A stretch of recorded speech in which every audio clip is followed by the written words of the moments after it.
कौन हो सकते हैं आईपीएल 2025 मेगा ऑक्शन के सबसे महंगे खिलाड़ी? और मेरी इस सूची में श्रेयस अय्यर और मिचेल स्टार्क जैसे दिग्गज प्लेयर्स का नाम नहीं है। आखिर कौन आते हैं इस लिस्ट में, चलिए जानते हैं आज की वीडियो में। सबसे पहले जो मैंने श्रेयस अय्यर को लेकर बॉम्ब फोड़ा, इसी को क्लियर कर लेते हैं। आपके मन में यह सवाल होगा कि श्रेयस अय्यर जैसे प्लेयर को आखिर मैंने अपनी लिस्ट में क्यों नहीं रखा।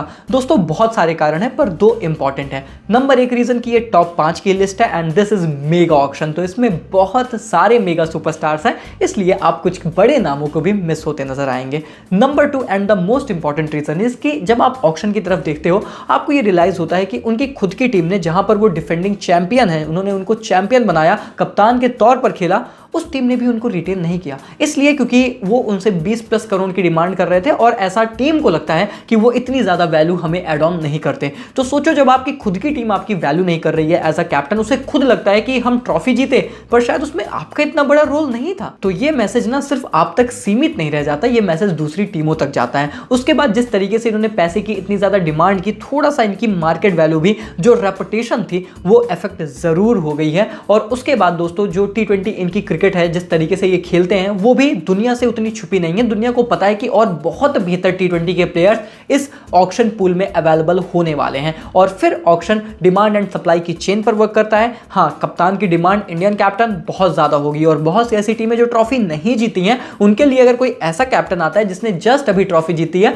वो एक बड़ा इंपैक्ट डालेगा। But at the end of the day once again, क्या इस चीज की जो डिमांड है उसकी सप्लाई बहुत कम है? ऐसा नहीं है। बहुत से ऐसे प्लेयर्स आ रहे हैं जो कैप्टनसी के प्रॉपर कैंडिडेट हो सकते हैं and that are the all combined reasons जो मुझे लगता है कि श्रेयस अय्यर में भी पोटेंशियली इतने ज्यादा महंगे ना हो। महंगे जरूर होंगे, पर क्या इतने महंगे हो कि टॉप 5 की लिस्ट में आ जाए, इस पर मुझे थोड़ा सा डाउट है। लेकिन नंबर 5 पर जिस खिलाड़ी को लेकर शायद मेरे मन में शक उतने नहीं है, वो आते हैं दोस्तों कमाल लाजवाब राहुल। उतने शक नहीं है, इसका मतलब थोड़ा शक जरूर हो सकता है, पर इनके पास ना श्रेयस अय्यर से डिफरेंट क्या है, कप्तानी कर सकते हैं, ओपन कर सकते हैं, बैटिंग तो इनकी भी उतनी अच्छी नहीं है, पर इनके पास जो एक्स्ट्रा एलिमेंट आता है वो आता है विकेट कीपर बल्लेबाज। और इस साल के ऑक्शन में दोस्तों विकेट कीपर बल्लेबाज मतलब भैया हीरे की दुकान हो रखे हैं। बहुत ज्यादा डिमांड एंड सप्लाई के चेन में इनकी डिमांड बढ़ती जा रही है और इस वजह से इनकी जो इस बार प्राइजेस होंगे ना, वो बढ़ते नजर आएंगे। जो भी विकेट कीपर बल्लेबाज है, अगर वो आपको पैसे की खान में कूदता नजर आए तो तुम्हें सरप्राइज नहीं होना है। इसीलिए केएल राहुल की वैल्यू बढ़ जाती है। कैप्टनसी ऑप्शन देंगे। और दूसरी और उससे भी ज्यादा इंपॉर्टेंट बात है ना कि कुछ टीमें ऐसी होती है ना जो एक्चुअली में क्रिकेट से ज्यादा ब्रांड वैल्यू के पीछे भागती हैं। अब सपोज दैट आप आरसीबी की बात कर लो, उन्हें पता है कि हमारा लोकल बॉय है एंड क्रिकेट अच्छी खेलें ना खेलें, या फिर शायद चिन्नास्वामी पर आकर उनका चिन्नास्वामी वाला स्वाद फिर से वापस आ जाए, उसकी उम्मीदें भी हैं। पर उससे ज्यादा इस टीम को पता है कि भाई इस लोकल बॉय को अगर अट्रैक्ट किया ना तो फिर ऑडियंस और अट्रैक्ट होगी। ऑलरेडी चैंट्स होते हैं भाई चिन्नास्वामी के स्टेडियम में, आरसीबी केएल राहुल, तुम आरसीबी में आओ, ये करो वो करो, हमारे साथ खेलोगे अच्छा करोगे, लखनऊ में तुम्हारा चल नहीं रहा था काम। तो ये सारी चीजें ना बहुत ज़्यादा फ्रेंचाइजेस को इफेक्ट करती है, क्योंकि franchises eight the end of the day business करने बैठी हैं, ये हम सभी को पता है। सो फॉर दैट रीजन दोस्तों, अगर आप इन सारे पर्सपेक्टिव्स को कंबाइन करेंगे, कैप्टनसी पर्सपेक्टिव देखेंगे, विकेट कीपर बल्लेबाज देखेंगे, ओपन कर सकते हैं, लीडरशिप क्वालिटीज है, आई थिंक कि इनको अच्छे प्राइस मिलेंगे। हालांकि मैं बहुत ज़्यादा नहीं अभी भी एक्सपेक्ट कर रहा हूँ केएल राहुल को लेकर ऑक्शन में। ऑनेस्टली मैं ये बोलता हूँ कि टीमें थोड़ी सी समझदार अगर हैं तो उन्हें पता है कि हमें कितने प्लेयर्स पर इन्वेस्ट करना है और कितना इन्वेस्ट करना है और कितना ज़्यादा अच्छा पूल अवेलेबल है। But KL Rahul is definitely that player जिन पर कुछ टीमें अगर पीछे पड़ गई ना तो क्रेजी बिडिंग हो सकती है, जिसमें से एक आरसीबी है जो इनके प्राइस को काफी ज्यादा बढ़ा सकती है। और नंबर 4 पर मैं रखना चाहूंगा एक इंडियन पेसर जो है अर्शदीप सिंह। देखो भाई बहुत ही सिंपल लॉजिक है कि पेसर्स के पीछे अगर आईपीएल की टीमें ऑक्शन में दहेज जैसे पैसे न लुटा दें तो आखिर किस बात का ही ऑक्शन। और इस बार भैया इंडियन पेसर्स की डिमांड बहुत ज्यादा होगी, क्योंकि ऑक्शन में ये बहुत कम आते हैं। और ऊपर से जब आप लेफ्ट आर्म पेसर ऐड कर लो तो आपको ये पता है कि पिछली बार विदेशी लेफ्ट आर्म पेसर एक खिलाड़ी था जिस पर सबसे ज्यादा आईपीएल इतिहास में पैसे लगे थे। जी हां, मिचेल स्टार्क की मैं बात कर रहा हूं। तो इसी से आप समझ सकते हो कि कितनी ज्यादा डिमांड होती है। फिर अगर इंडियन प्लेयर आ गया, फिर पंजाब किंग्स टीम, जिनको लग रहा था कि 18 करोड़ की इनकी वैल्यूएशन नहीं है, पर उससे ज्यादा ये जा सकते हैं पंजाब वालों मेरे भाइयों, ये बात तुम समझ लो। और अगर उससे ज्यादा गए तो तुम्हें आरटीएम का इस्तेमाल करना है, ये तुमने पहले से ही सोच रखी है। और फिर आरटीएम यूज करोगे तो पैसे वैसे भी बढ़ने वाले हैं, इस बार आरटीएम के नियम ही कुछ ऐसे हैं। तो ये सारी चीजों को जब आप कंबाइन करते हो, डिमांड एंड सप्लाई की चेन को देखते हो, हालांकि इस बार पेसर्स की भी इंडियन कमी नहीं है। ऑक्शन में बहुत अच्छे नाम है, मोहम्मद शामी है, मोहम्मद सिराज है, टी नटराजन है, भुवनेश्वर कुमार है, एक्चुअली में ना तो भुवनेश्वर कुमार जैसे प्लेयर्स को मैं देखता हूँ तो एक सॉफ्ट कॉर्नर दिल में, पता नहीं क्यों यार है, मन करता है कि यार इन पर ना लुटाए जाए पैसे। सीएसके जैसी टीम में अगर ये चले जाए मेरा दिल खुश हो जाए मेरे भाई, क्योंकि वहाँ इनकी वैल्यू है। और जितनी वो स्लो पिचेस पे इनकी जो कटर्स इफेक्टिव होंगी ना भाई, वो नेक्स्ट लेवल होने वाली हैं। और लगता है ना कि ये जितने पैसे कमाएंगे लगता है जैसे अपने ही घर में आए हैं भाई, इतना कनेक्ट हूँ इस बंदे से मैं। तो हम चाहते हैं डेफिनेटली, और इस बार डिमांड भी है और प्लेयर्स भी बहुत सारे हैं। बट अगर मेरे को एक पिक करना है ना, मुझे लगता है कि इंडियन पेसर्स फोड़ने वाले हैं बैंक, बहुत से फोड़ेंगे भाई। सिराज भी फोड़ सकता है, पर सिराज की फॉर्म थोड़ी सी डामाडोल रहती है, शामी का injury concern. I think Arshdeep इन सब सिनेरियोज में बाजी मार ले जाएंगे, एंड इसीलिए मैंने इनको नंबर 4 पर रखा है। और मुझे लगता है कि अगर कोई एक ऐसा पेसर है भारतीय जो अच्छे पैसे कमाएगा, I think it is going to be Arshdeep Singh. विदेशी तो बहुत सारे कमा सकते हैं, पर हाईएस्ट ना ये मेगा ऑक्शन है, इसमें इंडियन प्लेयर्स हैं, ज्यादा बिडिंग तो इंडियन प्लेयर्स पर ही होगी।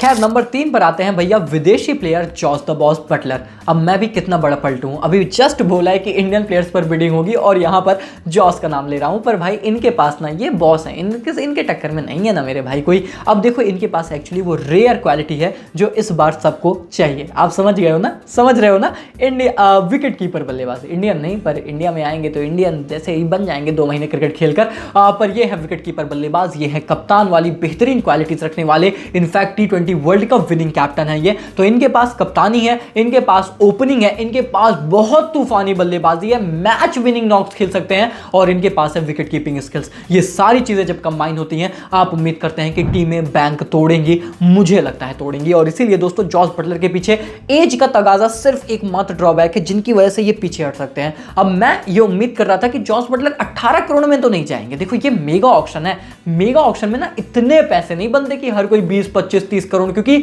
बहुत ज्यादा प्लेयर्स होते हैं। पर फिर भी ये मोस्ट एक्सपेंसिव की लिस्ट में हो सकते हैं, और ये आसानी से 12, 15, 16 करोड़ के आसपास आपको देखने को मिल सकते हैं, अगर टीमों ने एक थोड़ा हार्ड कॉल ली और उन्हें लगा कि भाई हमारे पास प्लेयर नहीं है, जॉस द बॉस जैसा नहीं मिलेगा, ऐसा hard hitting player, captaincy material हमें चाहिए, जिनको नहीं मिल रहे हैं श्रेयस अय्यर, ऋषभ पंत या फिर केएल राहुल, वो इनके पीछे बहुत गंदा भागेंगे। तो डिपेंड करता है कि इनका नंबर कितने पर आएगा। वो कहते हैं ना कि ऑक्शन डायनामिक्स पर पैसे डिपेंड करते हैं मेरे भाई, यहां हमारे बैठ के नहीं डिपेंड करते। बट अगर सारी चीजें इनके आसपास लाइन हुई ना, ये मोस्ट एक्सपेंसिव प्लेयर की लिस्ट में जरूर आएंगे, क्योंकि इतनी सारी क्वालिटीज ये पजेस करते हैं। और फिर भैया राजस्थान रिग्रेट करेंगे, हाँ करेंगे, थोड़ा तो करेंगे। खैर नंबर 2 पर एक और विकेट कीपर बल्लेबाज, बात कर लेते हैं ईशान शानदार किशन की। मुझे ऐसा लगता है कि ईशान किशन ना थोड़े से ब्लेस्ड तो हैं, मतलब परफॉर्मेंस करूं और पैसे आए रात भर, वो वाला कुछ इनका सीन जरूर बन सकता है। पिछले मेगा ऑक्शन में ये हाईएस्ट बिडेड प्लेयर थे, इन पर सबसे ज्यादा पैसे लगे, मुंबई इंडियंस के पास गए। परफॉर्मेंस कैसी आई आप सभी जानते हैं, कभी अच्छा कभी बुरा, टीम ने रिलीज कर दिया क्योंकि उनके पास शायद स्लॉट भी नहीं थे, और उन्हें ये लगा कि यार हम और अच्छे ढूंढ लेंगे, ऐसा उन्हें लग रहा है, हम इनको सस्ते में बाई बैक कर लेंगे। एंड ईशान किशन के साथ सबसे बड़ा इंपॉर्टेंट फैक्टर ये है कि एज फैक्टर है इनके पास। लेफ्ट हैंड बल्लेबाज है, वो एक एक्स्ट्रा डायनामिक्स देते हैं, एंड एज अ फ्लोटर भी यूज हो सकते हैं, बट एज एन ओपनर बहुत डिस्ट्रक्टिव हो सकते हैं। देन इनके पास ऑब्वियसली विकेट कीपिंग बल्लेबाजी की वो यूटिलिटी, एज फैक्टर है, तो काफी लंबे समय तक किसी टीम के साथ जुड़ सकते हैं, बहुत सारे इंपॉर्टेंट इनपुट्स दे सकते हैं। एंड जिन जिन टीमों को पंत जैसे प्लेयर्स नहीं मिलेंगे और विस्फोटक विकेट कीपर बल्लेबाज चाहिए रहेगा, वो फिर ईशान किशन जैसे ही प्लेयर्स की तरफ देखेंगे ना, Jitesh Sharma, Ishan Kishan, these could be the options. तो इसीलिए मुझे लगता है कि ईशान किशन के पीछे टीमें, क्योंकि ब्रांड वैल्यू बहुत देखती हैं, पहले ये बहुत एक्सपेंसिव जा चुके हैं,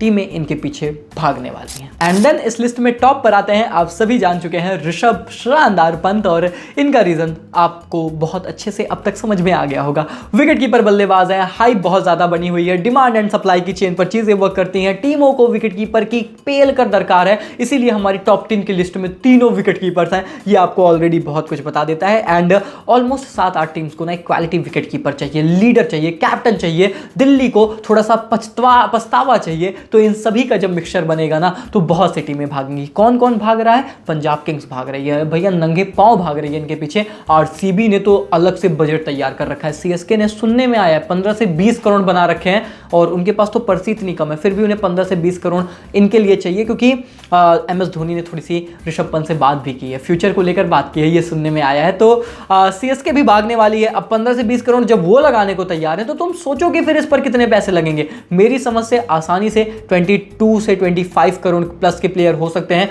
अगर ये ऑक्शन में पहले आ गए, नहीं तो 20 करोड़ के आसपास तो मैं इनको डेफिनेटली देख रहा हूं। मेगा ऑक्शन है इसलिए थोड़ा सा कम देख रहा हूं, वो आप कारण जरूर समझ रहे होंगे, लेकिन बहुत से प्लेयर्स हैं। सो इन माय पर्सनल ओपिनियन दोस्तों, मुझे ऐसा लगता है कि इस ऑक्शन में विकेट कीपर बल्लेबाज की सबसे ज्यादा डिमांड रहने वाली है। पेसर्स आपको बहुत एक्सपेंसिव भी जाते नजर आ सकते हैं और कुछ पेसर्स के पीछे टीमें बैंक तोड़ भी सकती हैं, जो कि सरप्राइजिंग भी हो सकता है। And then third and most important, I think Rishabh Pant is going to be the most expensive player of this auction. क्या वो 21 करोड़ 22 करोड़ के ऊपर चले जाएंगे, हेनरिच क्लासन के भी ऊपर जाएंगे, वो मुझे नहीं पता, पर इस ऑक्शन के सबसे महंगे खिलाड़ी जरूर बनेंगे, ये मुझे लगभग कंफर्म ही है। तो ऐसे में दोस्तों ये रही हमारी टॉप 5 मोस्ट एक्सपेंसिव प्लेयर्स की लिस्ट। अब कौन कौन से वो प्लेयर्स होंगे आप मुझे कमेंट में लिखकर बताना, और मेरे रिटेंशंस को लेकर आपकी टीमों के मेरे विचार क्या हैं ये मैंने इस वीडियो में शेयर किया है, जरूर देखिए। बाकी मिलते हैं, तब तक के लिए take care, good bye, thank you so much.